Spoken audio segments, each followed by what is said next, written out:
let's say I'm fresh out of uni, or even for guys who are finishing high school, because 844, okay, now CPC, once you're finishing Form 4, or which is now grade 12, I don't know how CPC works, but once you're finishing school now to get into university, you're not sure of what you want to do, and no one actually prepares you for what a career means.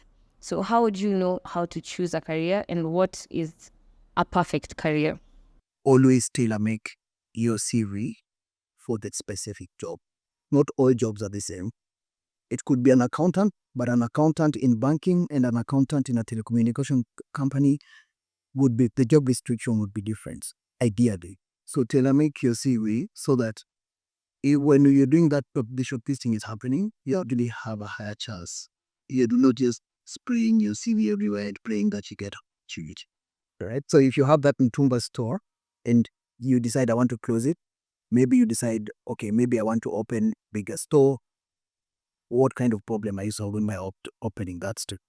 Because when you think about entrepreneurs, they're actually solving problems, right? Or they're innovators. Yes. So they're coming up with something new, something different. Fell down a few times on my journey. Happy to share with you what went through my mind when I was down, how I got back up, and the valuable lessons learned. Hello and welcome to the Vibe Tribe KE. My name is Tara Nicole, and today we are here at the College of Human Resource Management, located in Nairobi CBD at Hazina Trade Center. I am actually a recent and proud alumni of the college, as I recently just finished my higher diploma in HR. So thank you, and a big shout out to CHRM for allowing us to have our shoot here today. So our guest for the day is actually somebody in the line of HR, specifically into talent acquisition, but I will let him introduce himself formally. Hi everyone, my name is Lameck Wayayi. I currently look after talent acquisition at NCBA Bank. Today I'm here in my personal capacity to share my thoughts. Interestingly, by the way, I'm also an alumni of CHRM, so I did my CHRPK. Oh, interesting. So I met him at a mentorship program that they offer here after you finished your course. Yeah, so he was speaking to us about interview tips and how to handle yourself in an interview situation. And we got a lot of gems from that conversation. So I thought I would call him over to the podcast so that he would also share them with the audience. So welcome, and thank you so much for coming. Okay, so today's episode will be strictly on career. What is a career? The difference between a job and a career, and how do you know if a career is actually meant for you? Yeah, so let's just dive right into it. Okay, so what would you explain a career as? So in my view, a career is a long-term journey that you go through in your professional life. And the difference between a career and a job is that a job is more short-term. Okay. For example, you come in as an accountant, your job is to post financial records. And for a career, you join as an accountant, but you see yourself growing to the financial director of that organization. Oh, okay. So that's the difference. A career is more long-term, and throughout your career journey, you're building skills that are required for that career, and you're building networks, and ideally you're also discovering yourself so that you know is to check. Okay.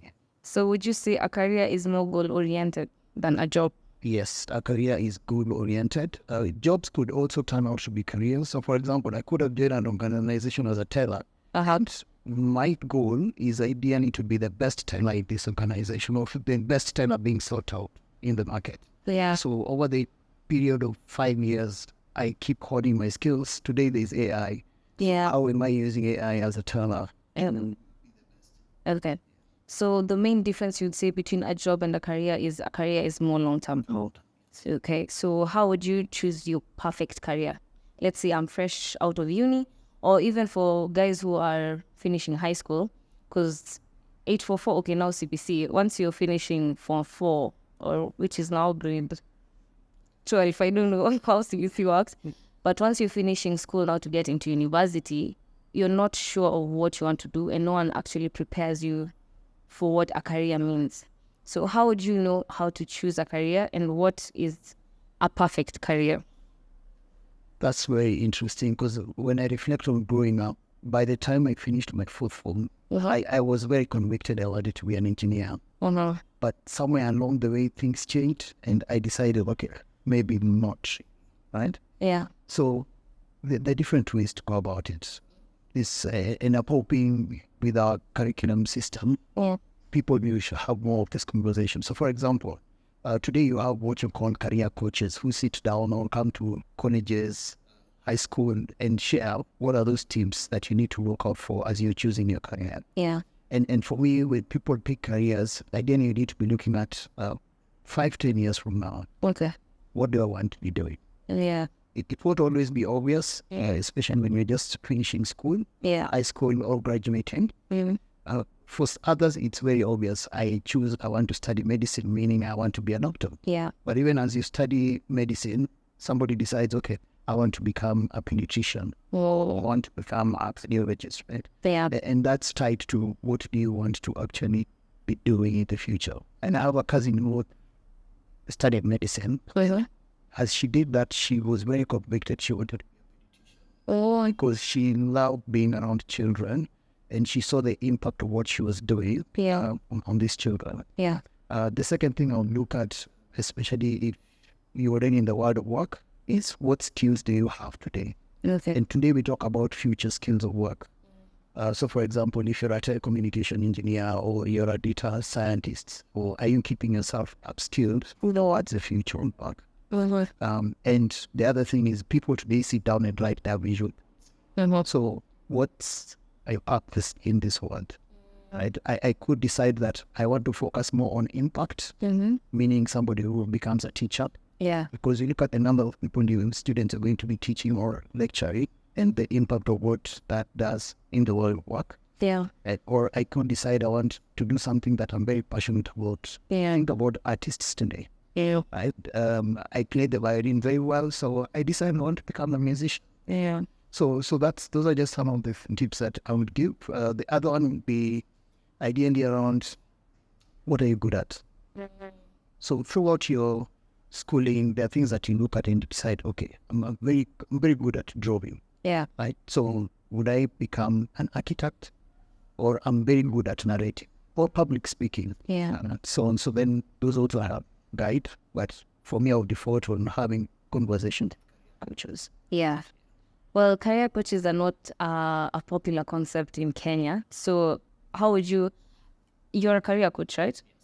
So how does one get in touch with career coaches? Because if it wasn't for the mentorship program at CHRM, I would not have met you. Yeah. And the only other career coach I know, I tried getting in touch with her, and it's nearly impossible. So how would one get in touch with a career coach? Right. And you're right. It's not a very common concept. Yeah. And even coaching. Coaching has recently just evolved. Yeah. And now we are talking a lot more about coaching as a way of supporting individuals to become their best. Yeah. Living their best. So LinkedIn for me is a very good place to find career coaches. A number of people have been career coach on LinkedIn. Readily available, and most of them, if you write a message to them, they'll easily respond. Okay. And also for me, career coaching would be sitting down with people who actually know you. For example, it could be your teacher, a lecturer, those people who actually know and who can give feedback. Yeah. Because sometimes they feel I'm a very good orator. Yeah. But maybe you're not when you are given feedback, right? Yeah. So that's the another avenue. So that it's not just a focus on, is it professional coaching? Yeah. But coaching could be a conversation with someone who is just challenging your thought process so that you're able to unlock your potential. Okay. So how do I get started? Let's say I finished uni. I personally did mass communication, and I want to become the next Junadine, for example. How would I start my career in PR? Because even getting a job is not as easy nowadays. Yeah. So what would your advice be for anyone who wants to begin their career? So the world of work is evolving. Yeah. A lot of things happening today in the industry where you hear organizations not doing very well. Mm-hmm. So for me, the way I look at it and where to start, first is understanding it. Okay. Right? In terms of, you could sit down and do just a SWOT analysis of yourself. Mm-hmm. What are your strengths? What are you really good at? And what opportunities are there that you can explore? Oh, The opportunities could be different. It could be paid or paid. So today you hear people talking about, I want to do an internship. So can you start as an intern? In the world of work today, we talk about doing job rotation, which is ideally you moving from what you're doing today and doing something else, or job shadowing. Somebody who's already doing the work that you're doing, but you're learning from them, or participating in special projects. So those are avenues of learning that someone can actually explore. I've met very many students from Moringa School who talk about they've actually been doing, I met someone doing in customer service for almost 8 years. Yeah. Now they've transitioned to become a data scientists. And this person is ideally saying, I'm looking for an entry-level role so that I can practice data science. So there are certain, what do they call them, compromises you would need to make as well as you start. If you're changing careers, make those compromises. Maybe you want to start at an entry level. The other way is to find mentors. There are already people out in the industry doing what you do. So reaching out to them and asking the right questions so that you're also able to learn what has worked and what has not worked and what do you need. And then the last thing is what you call building your network. Networking is very key. Even in the world of work today, the future of work, we say that most jobs will not be advertised. Guys will not only get jobs through referrals. Right? So how are you building that network? And I tell people, it's easy for you to build a network, even straight from school. The people you already with in school, it's ideally a network. The people in my network today, most of them are people that went to school. And some of them are already CEOs. Right? So as you grow, you take different parts and those become in it. So nurturing them, build, but also maintain. Okay. What would be the steps for someone looking to change careers? Changing careers. That's an interesting one, and it's very close to my heart because I changed careers. From what to what? From engineering, pivoted to HR. That's a pretty steep pivot. Yes, it was. And for you to change careers, ideally, for me, I sat down. Although, let me say that my change of career happened by mistake, sort of. So I was handling a project, and when I did that project, I realized the impact of finding the right talent for organizations. So then I decided this is the right place to be. So as you do that, doing that SWOT analysis that we talked about is very important because then I sat down and asked myself the right questions. I also reached out to people in the industry who had been practicing HR. One of them is a very good friend of mine. He practiced HR for a long time. So one of the things I asked him is, what do I need to do to understand HR? And at the time, most people were doing higher diploma in HR. He actually went to CHRM. So he told me, there's a new course that is coming up, CHRP, and by this new fancy body called Institute of Human Resource Management. So maybe just wait 2 more months instead of doing a high diploma like do that. So you see, I hadn't spoken to him as my dad. So that's one. And then the other thing would be understand the industry. Right? So you're changing careers. In that industry, are there opportunities? I could be changing careers to HR, and I'm very particular. I would say, for example, if I wanted to work in the NGO sector, are there opportunities in the NGO sector for me? And then the other one is you have potential. So making time to go back to school would be very important. And even as you think about the finance side of it. So are you able to facilitate yourself to go back to school? Even the guys I've talked to who've gone back. There are people who've actually done their careers but decided, okay, now I want to do something else because the future work is changing and I want to make myself employable in the future. So I'll pay them going back to school. And there are instances where there will be sacrifices that you need to make. So for example, when I was changing careers, there were instances where I had to juggle 2 jobs. And the job rotation that I talked to you about. At Safaricom, there was a very big program called job shadowing. Oh. So they gave me an opportunity to actually do a different role while I was still waiting for it where I was working. So it's like you're working in 3 jobs. Yes, at the time. Yeah. So I was able to learn on the job. So being given those special projects to work on. Yeah. But most importantly, the conflict. Even as you do that, you have to shine. Because you see, you could be learning something new, but you're smacking in something else. So being somebody who actually does the job that you've actually been given. Yeah. This is the role I'm doing today. I am doing it exceptionally well. Then I'm looking for. Yeah. Okay. So speaking of jobs, would you say you found your dream job? I would say I'm living my dream. Aha. Okay. Fair. You said yours is not just a job. It's a career. I'm living my dream. Okay. So you do believe that there's a dream career? I do. And what is that for somebody? Like, what would you describe a dream career being? Maybe like a feeling, or how do you know it's your dream career? So if I use my example, my career today allows me to live my purpose. Right? So every time I have conversations with candidates and they sign that offer, I'm very excited because I know the impact what that is going to have on their lives. Yeah. There's somebody I'm having a conversation with within the HR space, and they're saying, I'm looking to transition career. Okay. When that transition happens, because of a coaching conversation we had, and this person is actually now feeling like I'm not stuck anymore. Yeah. That for me is what I need. Yeah. Right? So it gives me satisfaction. So for me, a dream career allows you to live your purpose, but also gives you satisfaction. Okay. So you mentioned LinkedIn. Okay, so let me just, I went through your LinkedIn. Yes, because I do my research. And I just want to read a specific line of your about. So you said, I fell down a few times on my journey. Happy to share with you what went through my mind when I was down, how I got back up, and the valuable lessons learned. So coming back to my question, definitely there will be challenges that one will go through.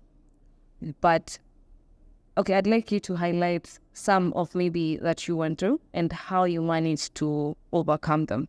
Yeah. So you're right. When you think about a career, because it's a journey. Yeah. So throughout your journey, there are instances where you face certain challenges. Yeah. For someone like me, one of them was I was transitioning careers just when I was a bit older, right? Yeah. So one of the things that I faced was the fear of failing. Because I had been doing, what I was doing was something known to me. Got used to it, I perfected it. And now I was going to do something totally different. Yeah. So that fear of failure really stuck by me. But then I kept reminding myself why I was doing it. So there's a what if I fail? But I flipped that to what if I succeed? Yeah, that's powerful, yes. So, and that's why I'm here today talking to him, because I feel like that helped me. The second one is there are limited opportunities.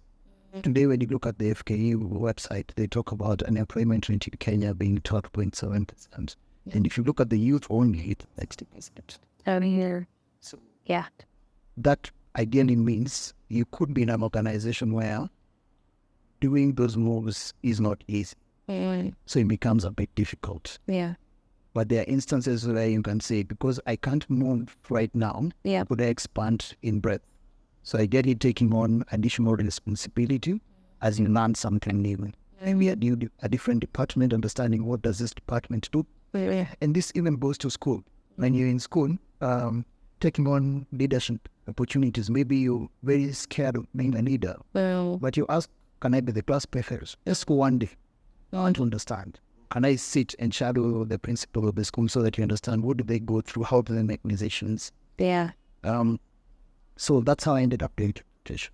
Because I raised my hand and I said, I'm more than willing to learn but I won't let go of the role I'm doing. Yeah. I'm more than happy to take on the additional responsibility. Yeah. Then the other one is imposter syndrome, Yes. which again is feeling inadequate. Especially when I started practicing each one, I kept on feeling, guys would stand and say, I have 30 years of experience. I was like, wow, I'm just starting. So I kept reminding myself that every day is a learning opportunity. So I ended up focusing more on what milestones have I achieved today. That I'm proud of. So that helped me overcome that. And then maybe the last one is on the people that you talk to, right? So the people that are within your network, are they supporting your dreams as well?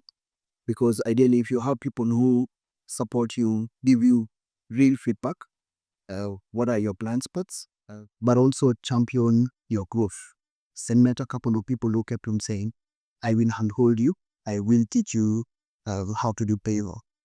I will teach you how to do a contract or how to negotiate an international contract. Right? And those are the people who I look to now and even when we have conversations, do you remember the first time you spoke to a candidate, how that felt? Yeah, because I was a bit scared. Ideally, the candidate ended up being me instead of me doing the interview. Yeah. Okay. Okay. That's interesting. So, well, it's been definitely a journey for you. And we've just spoken about LinkedIn. And I wanted to ask, LinkedIn right now is a very big part of the job seeking process.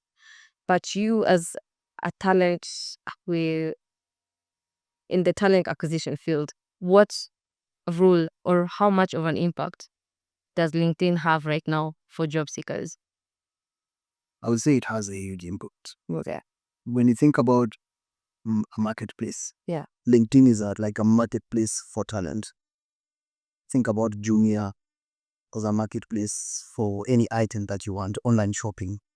For recruiters, LinkedIn is a go-to place. There are many other platforms. If you look at Indeed today, there's Brighter Monday as well. Yeah. Those are platforms that ideally everybody who is looking for a job as a job seeker, you go and create your profile and you share about your story. Yeah.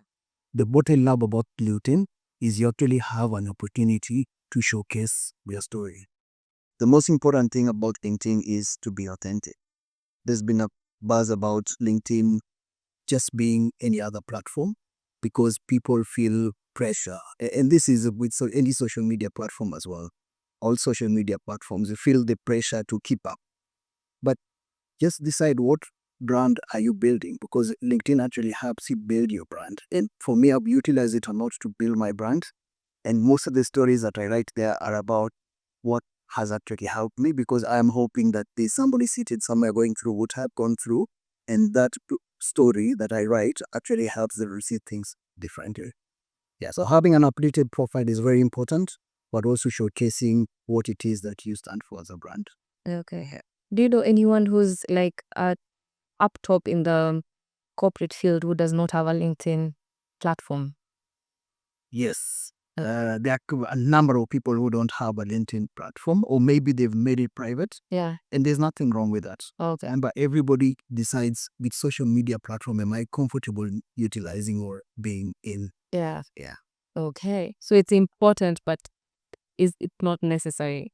Or In the world of work, I would say it is a good to have. Yeah. I'd actually advise people to utilize all those platforms to showcase yourself as a brand.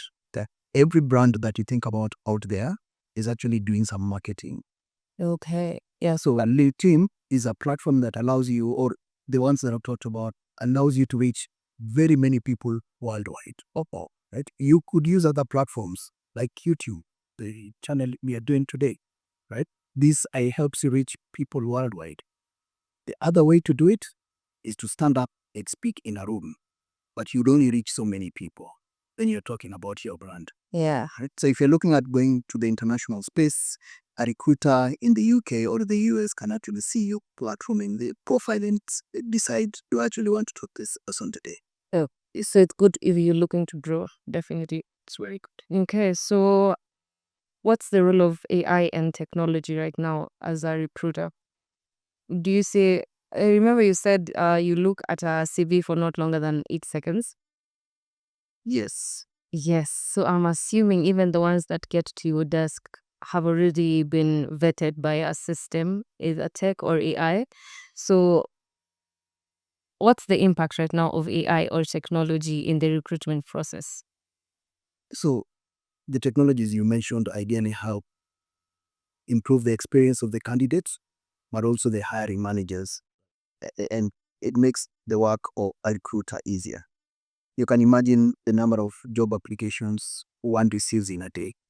So what the tool does, or what AI does, it helps you to sift through based on certain keywords that you put on the profile.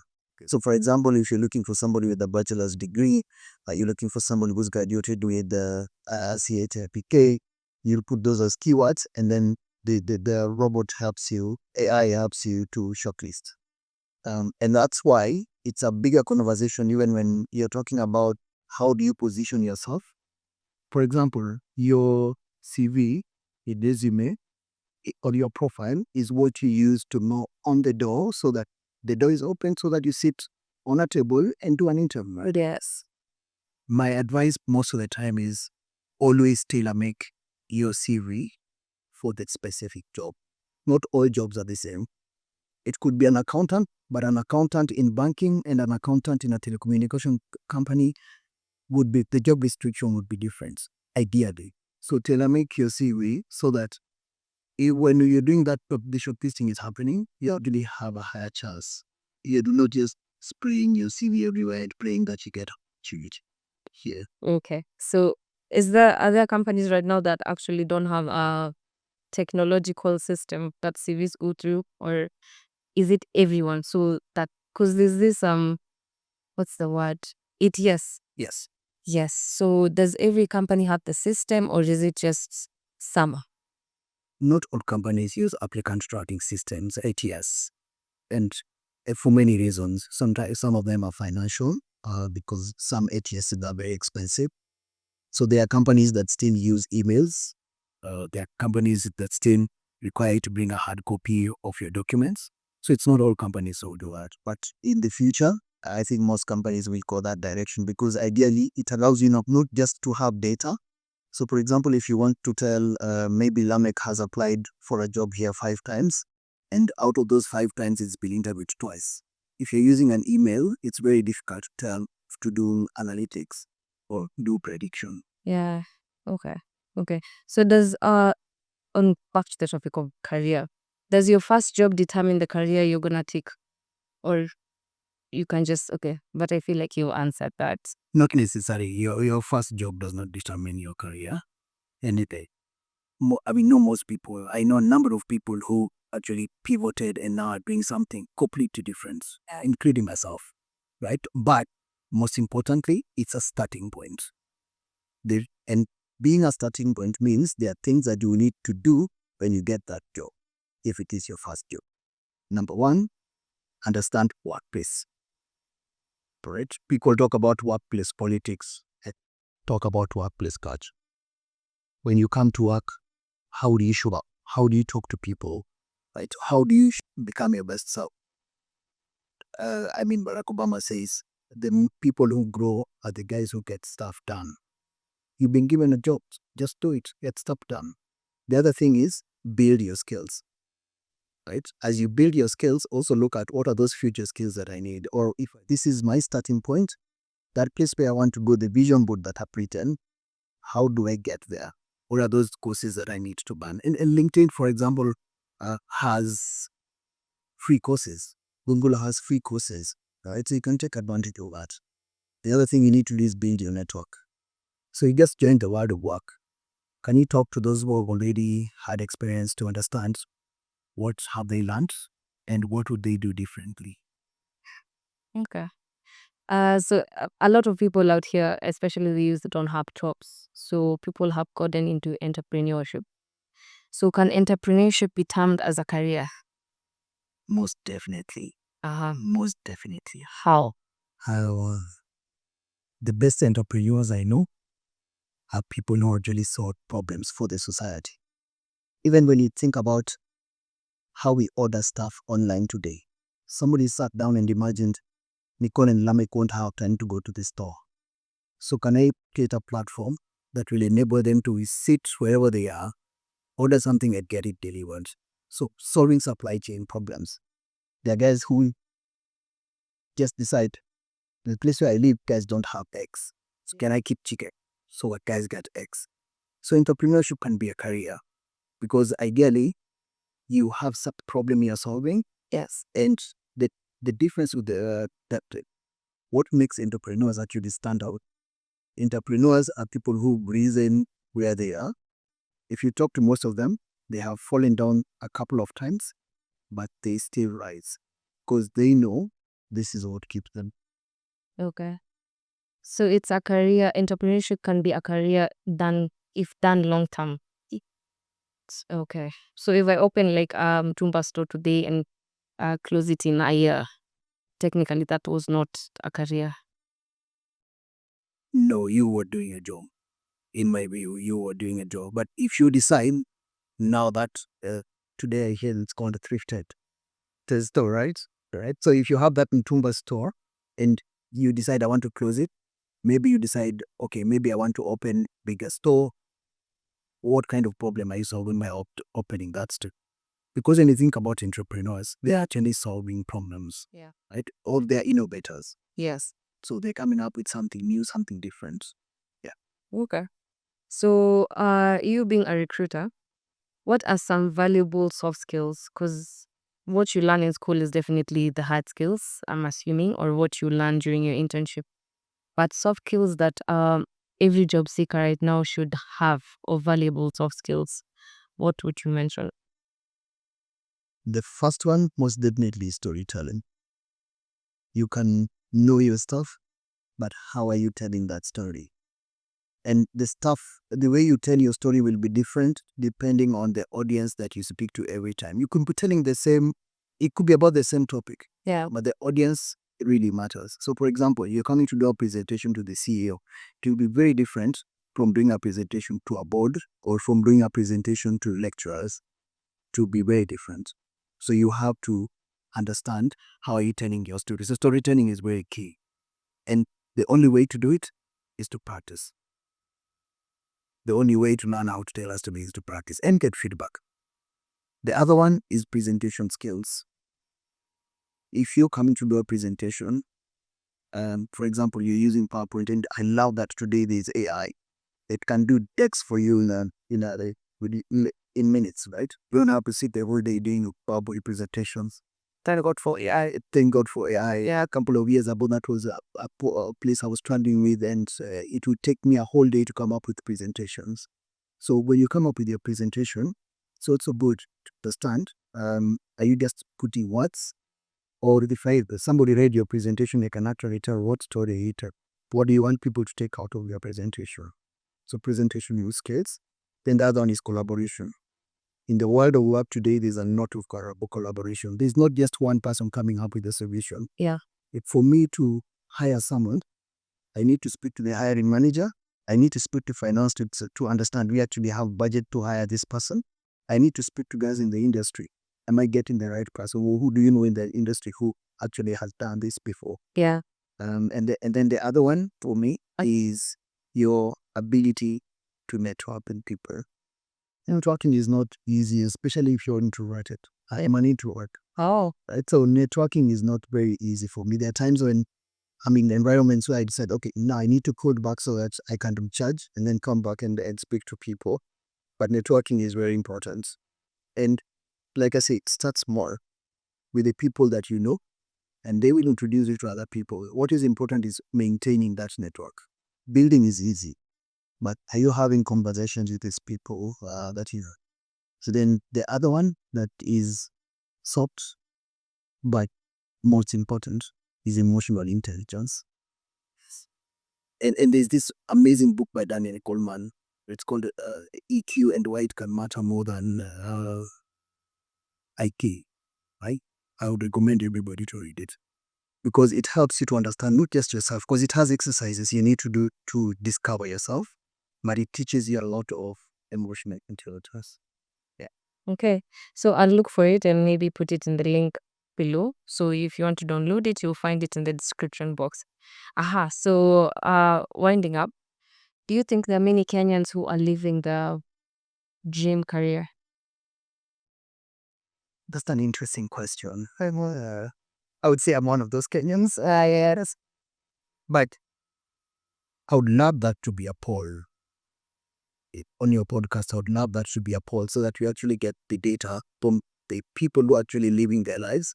But my perspective, my perception is like, if you look at athletes like Faith Kipyegon, I feel like she's living her best life. If you look at entrepreneurs who have built solutions in Kenya today, supply chain solution, I feel like they're living their best life. Sometimes when I talk to them and somebody says, oh, by the way, do you know nowadays I don't see people queuing at the supermarket because we built this solution. But we don't see delivery trucks queuing in this form at the back of the store to do deliveries because we built this solution. I feel like those people, because they sleep in the dream solving problems. Yeah. So I feel those people live their best lives. But maybe I think you need to ask this. There's somebody called Mdoni. She calls herself LinkedIn Lioness. I think you need to ask her if she's living up this life because I feel like she is. She's very passionate about supporting leaders to build their personal brand. Very good. And she realizes the team about for that. Oh, okay. Okay. That's, yeah, we should do a poll on that because, yeah, I've heard of people having jobs that pay them well, but most of them look miserable. Yeah, they dread Mondays, and yeah, that if it pays well, okay. But if you're not happy going to work, I don't think that's your dream career. Yeah. No, that is not. Yeah. Because Monday blues shouldn't be a thing. You should actually love going to work. And if you don't love going to work, you need to understand why you don't love going to work and do something about it. And doing something about it is the most important part because you can think about it. Sure. But if we don't do anything about it, then every Mondays will keep coming. It won't stop coming. Always. The sun will keep rising. Mm. So do you look more forward to Saturdays or to Mondays? I look forward to the sunrise every day. Every day. Okay, that's a good answer. That's a good answer. So finally, what would you say was the most underrated advice for job seekers? In my view, always prepare. Always prepare. Okay. You would rather be prepared and not get the opportunity than the opportunity knocking and you're not prepared. Okay. So always prepare. And then the other one is something, a quote I love from Tupac. He says the trick is to never lose hope. And the reason why I love it is because last year when there's an organization I worked for where we shut down, declared redundant, that is what kept me going. I kept showing up. I would show up to interviews and get regrets or get ghosted. Guess what? You can't decide whether somebody will call you back or not. They can't decide whether you get the job or not. All you can do is show up, give it your best, and go home. And try again. And track. Yeah. Okay, that's a nice gem. So we've come to the end of this session. Thank you so much, Lameck. I feel like I've also learned a few things from this session, and I'm sure they also have. I will put his LinkedIn link also in the description box below so you can connect with him. Yeah, I think that's it for this episode. Thanks for having me. It's been amazing having a good relationship with you, Nicole. Thank you for coming. Okay, so bye-bye and see you in the next one. Bye,